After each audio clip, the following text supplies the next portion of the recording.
জন্মদিন এমন একটি দিন মানুষের জীবনে প্রতি বছর ঘুরে একবারই আসে।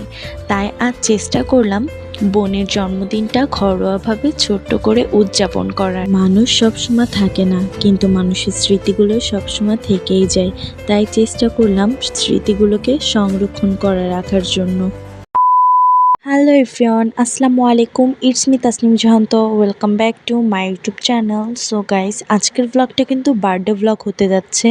তো টাইটেল এবং থাম্বনেল দেখে বুঝেই গিয়েছো, হ্যাঁ আজকে হচ্ছে আমার আম্মুর বেস্ট ফ্রেন্ডের মেয়ে, মানে আমার বোনের বার্থডে। আর বার্থডে সেলিব্রেশন করতে চলে আসলাম আর একটা বেস্ট ফ্রেন্ডের বাসায়। মানে আজকে দুইটা বেস্ট ফ্রেন্ড একসাথে আরেকটা বেস্ট ফ্রেন্ডের মেয়ের বার্থডে সেলিব্রেশন করবে।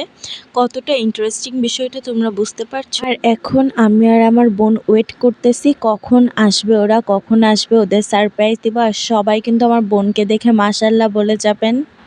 রান্নাঘরে এসে দেখি আমার আম্মু তার বেস্ট ফ্রেন্ডের বাসায় এসে রান্নাও শুরু করে দিয়েছে। তাই আমি জিজ্ঞাসা করছিলাম যে কী রান্না করছো।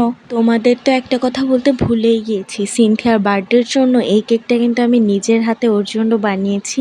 কেমন হয়েছে অবশ্যই কমেন্ট করে জানাবা। সিনথিয়ার জন্মদিনটা আমরা ঘরোয়াভাবে করতে চেয়েছিলাম, তাই ঘরের ভিতরই সুন্দর করে একটা স্টেজ সাজানোর চেষ্টা করেছি। স্টেজটাও কেমন হয়েছে আপনারা কমেন্ট সেকশনে জানাবেন। আর এই তো আমার আম্মু রান্না করে চলে আসছে, ঘেমে একদম শেষ। আসলে এত গরম পড়ছে এখন বলার বাইরে। যাই হোক, সিনথিয়ারা আসার আগে আমরা সব কিছু সুন্দর করে রেডি করে রাখছিলাম।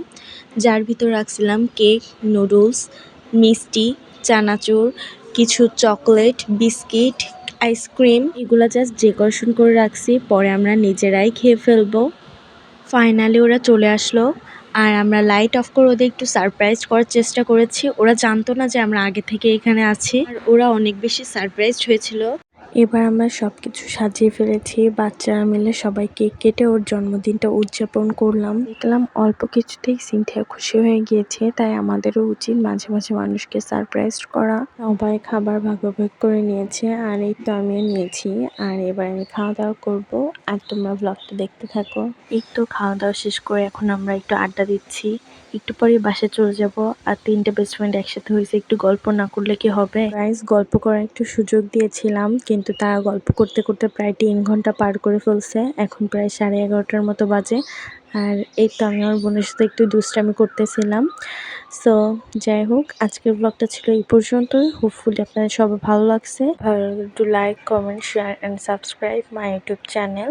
আজকে এখান থেকে বিদায় নিচ্ছি, দেখা হবে নতুন কোনো ভিডিওতে। আল্লাহ হাফেজ।